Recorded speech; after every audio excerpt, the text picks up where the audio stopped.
We want to see a broader de-escalation of these hostilities with a broader group of countries than just the direct belligerents involved. We recognize, we stress, that that cannot be achieved unless we're in a position that Iran's ability to acquire a nuclear weapon, develop a nuclear weapon, and to export terrorism is ended. So that process must lead to those outcomes. So one can never categorically rule out participation. We will stand by our allies when it makes sense. There's a distinction between the offensive actions that were taken and are being taken by the United States and Israel, that were taken by them without consultation with Canada, with other allies, and we're not party to those actions. But we will always defend Canadians. We will always stand by and defend our allies when called upon. Before there can be a ceasefire, there needs to be a de-escalation of hostilities. Right now we have a spreading of hostilities. We recognize that. And before we get there, there needs to be the ending of targeting civilian infrastructure. Those are necessary conditions before a ceasefire can exist. Well, certainly, the facts are we're in a position where Canada has a comprehensive free trade agreement with the United States. There's certain protocols under that agreement. If temporary tariffs or other tariffs are put in place, those have not been followed. So that agreement effectively has been broken in the short term by U.S. actions. That's the fact. That would be acknowledged, I think, by all sides.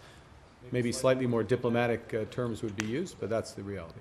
That puts us in a position where we need to build on what we have in order to reestablish that trust commercially. I think the world wants to see a de-escalation and wants to see Iran cease to spread the destinations of its attacks. We're seeing Gulf states that have not been involved attacked across the board, including the attacks on civilian and tourist areas as well. We also want to see the objectives achieved. I want to see the possibility of Iran getting a nuclear weapon removed once and for all. And I also want to see a removal of the ongoing threat that has been there for such a long period of time of Iran endangering peace and security and stability, not just in its own region, but here in Australia, of course.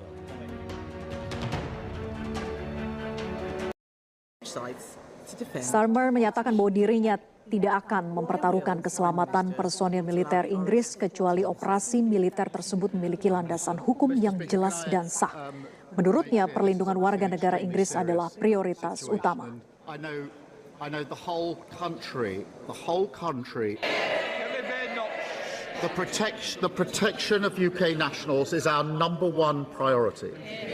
And we're taking action to reduce the threat, with planes in the sky in the region, intercepting incoming strikes, deploying more capability to Cyprus, and allowing US planes to use UK bases to take out Iran's capability to strike. What I was not prepared to do on Saturday was for the UK to join a war unless I was satisfied there was a lawful basis and a viable, thought-through plan. That remains my position. Sebelumnya, Trump mengecam Starmer dengan menyatakan bahwa ia bukan Winston Churchill setelah Perdana Menteri Starmer memblokir Amerika Serikat untuk menggunakan pangkalan-pangkalan mereka untuk serangan terhadap Iran.